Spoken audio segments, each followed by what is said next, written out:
There is some good news today. Yeah, no Evan Something Grant. to look forward to. No Evan Grant. Evan's at the winter meetings once again on another boondoggle.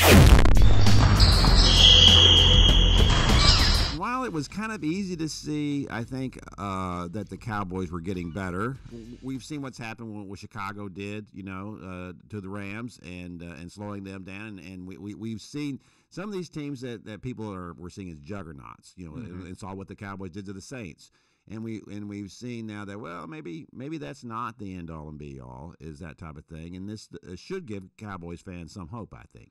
When you would speak to people at the Star, there was an acknowledgement that, yeah, these are outstanding offensive teams, and how many times have we heard this before about? And there was very much of a let's wait and look up at the end of the season, see how this postseason plays out, and then see where. And you've always had teams on the edges or pushing the envelope offensively. This town has always has been funny to me about quarterbacks, though. There has been no other NFL town that has only been in existence since 1960 that has vilified its quarterbacks more famous for it, I think.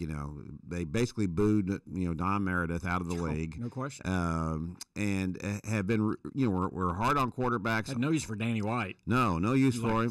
Three NFC championship games. Absolutely. And then even for most of Tony Romo's career here, he was vilified. Now people like him. Oh, they love Tony now. I'm on social media during the game too, and because I'm tweeting things from the game, so I'm also following, what the tone is and what people are. And again, here's a team with a 4-game winning streak. They were ahead. They never trailed in this game. The groundswell was clear.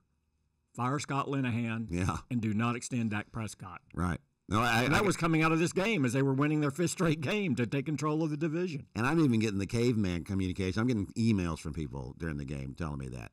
So it's an amazing thing to watch. I really do think, and of course, listen, I'm the first to say too, he can't be missing people like that.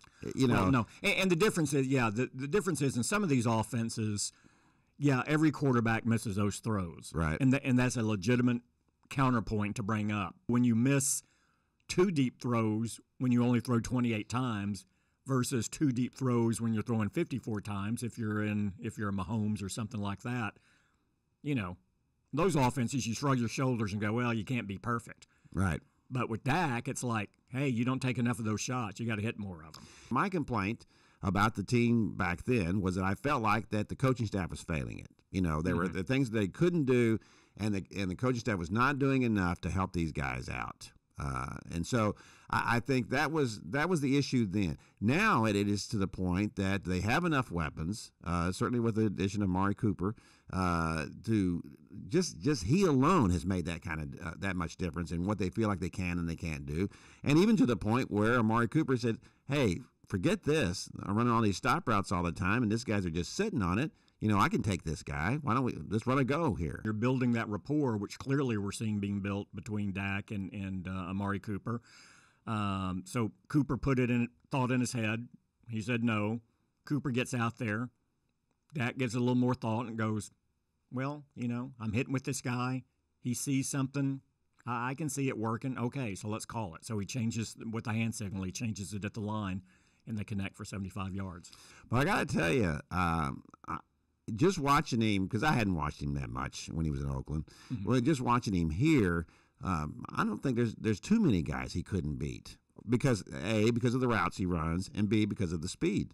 Yeah. And so I have to think that you could run. And he has good size on top of that too. He's not a smaller guy. He's really a good size. Not only is he tall, he's a pretty big guy. Mm-hmm. And this is a pretty tremendous package to get. Everything's starting to evolve a little bit here with this offense. And so I think that if I were given any advice to Dak, it would be, look, just get rid of the ball a little bit quicker here. And don't think that you got to wring something out of every play. That was a really rough game for Tyron Smith. 3 holding calls.